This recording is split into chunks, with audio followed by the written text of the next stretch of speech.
Is Halo still trash? I don't know, but my bet is yes. Probably 100% yes. And also, by the way, I have been learning about the Flood a little bit more. And, well, a lot more, in fact. I know a lot about the Flood now. And let me tell you this right now, Halo fans.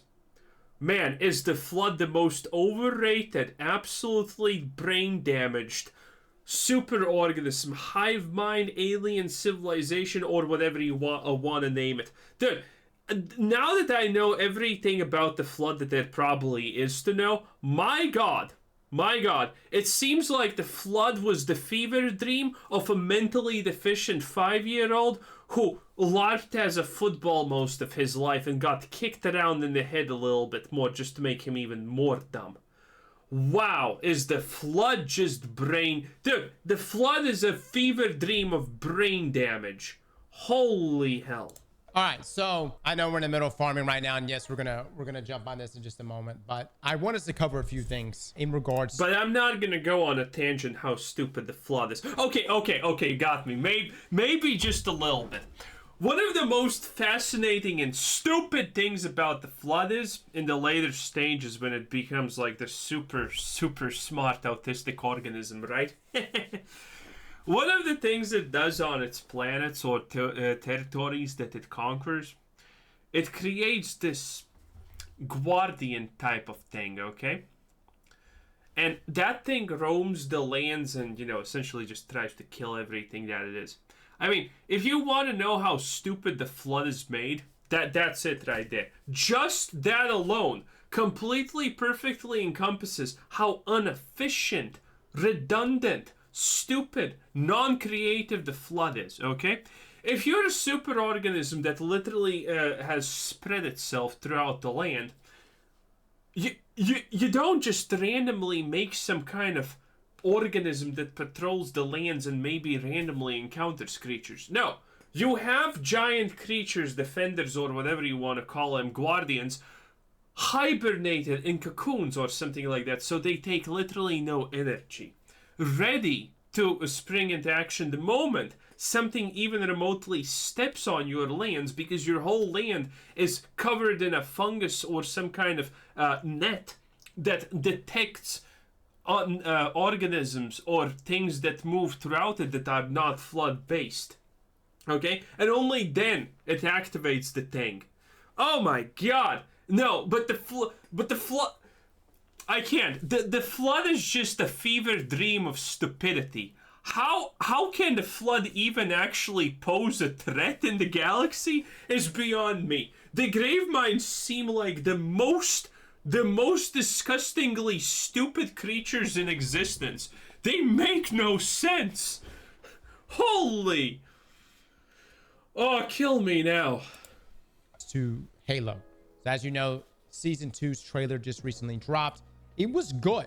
Like, I found myself watching going, wow, this looks really good. But then this happened. Pablo Schreiber, who plays Master Chief in the Halo show, explained why Master Chief doesn't always wear his helmets. You're not going to be able to bring an audience along in a long-form story without having access to a character's face. Literally, let's forget that this worked for The Mandalorian for a long time, okay? Let's forget that The Mandalorian did it and it was amazing for the most of its life cycle. Let's just ignore that. Which tells you what they're feeling, how they think about everything. That access to a character's emotional life over the course of time is what makes you empathize and connect with the character. I'm sorry, but it's the only choice for long-form storytelling in television. What I would say to anybody who disagrees with that, I totally respect that opinion, but it's a pretty basic place to start when you're talking about making a television show of quality. No, it's not. Seeing someone's face does not necessarily mean that people like it more. There are tons of YouTube channels that, watch this, are faceless and people are completely fine with it. They have amazing success and no one even wants the face reveal, okay? It is what it is. It's not true. This actor is just a self-absorbed piece of shit who wants to be famous, wants to be recognized because he probably understands that Halo is a big thing. I'm not a fan of the Halo show at all, but watching the season 2 no one pumped is. me up. I was like, dude, I'm gonna give it a go. This is a different take on Master Chief. way different than what we got from the games. And you know, you saw where like the directors came out with. So this is not gonna work, by the way. There are actually there's quite a few shows, by the way, that are trash in season 1, but then they become good at season 2. Loki is a terrific example of a show that's absolute dog piss water in season 1, and then at season 2, it actually kind of starts to make sense, and you kind of start to appreciate a couple of things, and it's not that bad. But what does that matter? What does that matter? I don't care about a show when someone tells me, oh, season 2 is good but 1 is trash. Can I start watching season 2 without knowing what happened in season 1? No. Well, then I'm not gonna watch season 2. I don't care if season 2 is successful and good. I'm not gonna watch season 1 because it's trash. They said they didn't want to pull, you know, like source material from the game. They wanted this to be like its own standalone thing, which is so bizarre to me. Yeah. But for him to come out and say this, that's a stupid thing to do. Everyone just knows understands if you say something like that this is not a faithful adaptation. This is just a literal skinwalker incident, okay? Something completely new is wearing the skin of Halo and trying to get the Halo fans on board, even though it's not Halo, it's just masquerading as Halo. But it probably hates what Halo even originally is. It is what it is. You have to have access to the character's face. Ha! Arguably one of the best shows. We didn't have to. Hey, it's the easiest example. See Mando's face? There's so many other characters that we've never seen their faces. Well, admittedly, in the Mandalorian became shit after a couple of seasons, but you know, it is what it is. Even outside of Star Wars. The thing is, what made Master Chief so amazing was he was this stoic, hard ass that, yes, he had feelings, but those feelings were revealed between his relationship and Cortana, and that was it. It wasn't until like you got into like 3 that it was like, wow, Master Chief is not just some killing machine. He does in fact have feelings. Which makes him less cool, but okay. Concerned about Cortana here. He's developed a relationship here, and it's not just the literal AI. Bruh, Master Chief, you're not the only one who sees Cortana every day. It is what it is. Mission that's really stealing him right now. It's his relationship that he's created with Cortana over the 2 games. You didn't have to have him take off his helmet for him to express that. Pedro Pascal quit Mandalorian because of the helmets. What? Really? That's false. Okay, fake news. Yeah, that did not sound correct. Wanted more scenes though without the helmet. That's all. Okay. Well, yeah, obviously. Again, but the reason they want scenes without the helmet is because they want them to be seen and known. You're an actor. This is completely understandable, by the way. All right, maybe so. My opinion though, when it came to Master Chief, because for years we all wanted to know what the hell was underneath that helmet. And I remember we glitched into that mission. People glitched into the cutscene, and they showed Master Chief taking off the helmet. And it was another fucking helmet right underneath his helmet. That was fantastic. It was as if Bungie, they had sealed it that no, you're not gonna get it. It won't be that easy.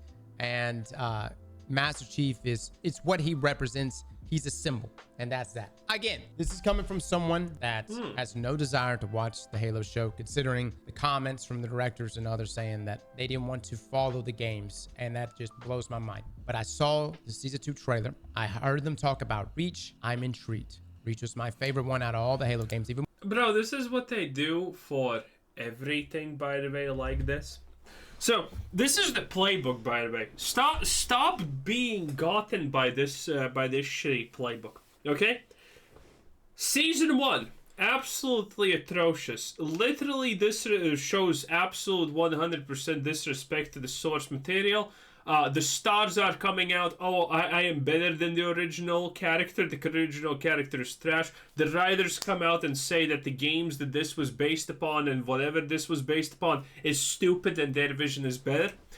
Season 1 then flops, surprisingly, right?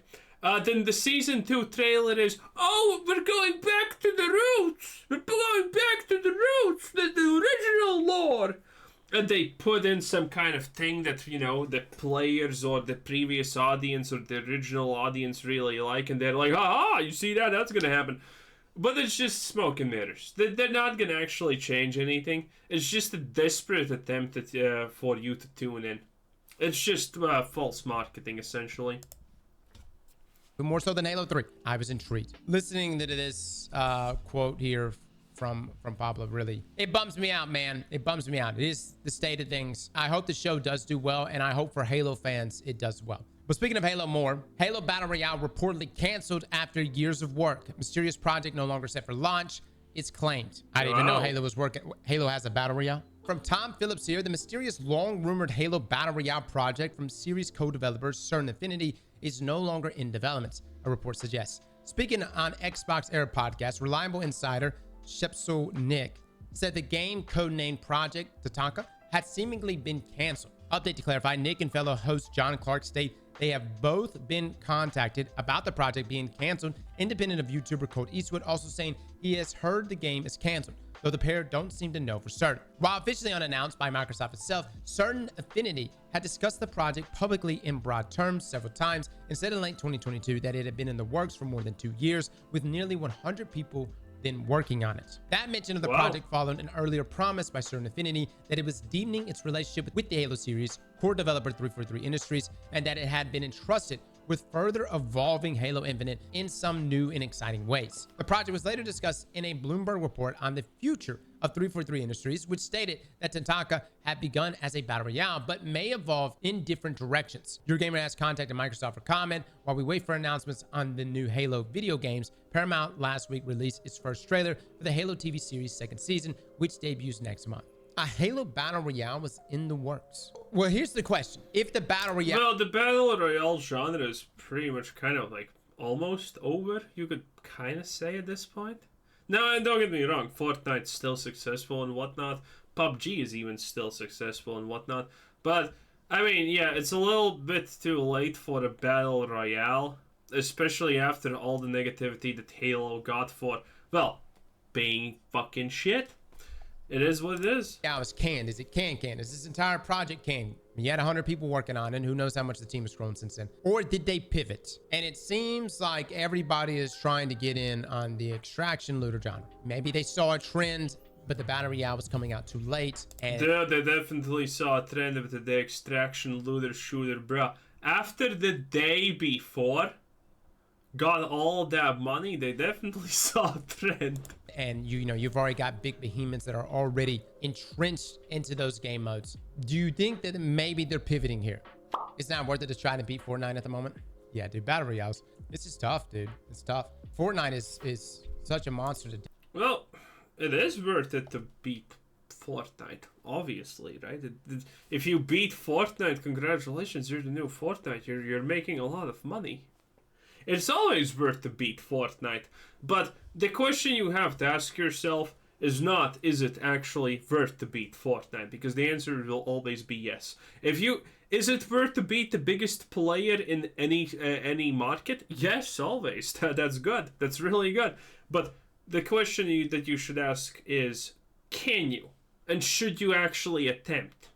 Because attempting to beat the biggest player in the industry and making a good game is arguably completely two different things. Deal with, and the resilience, and they've made a boatload of money, and they keep investing back into Fortnite. I know you've got Apex 2 on the other side of things. So, but me personally, guys, I'm just not that crazy about Battle Royales. There was a splash of time there where I was like, okay, I can get behind this, I can play it. But then after that, I got kind of bored.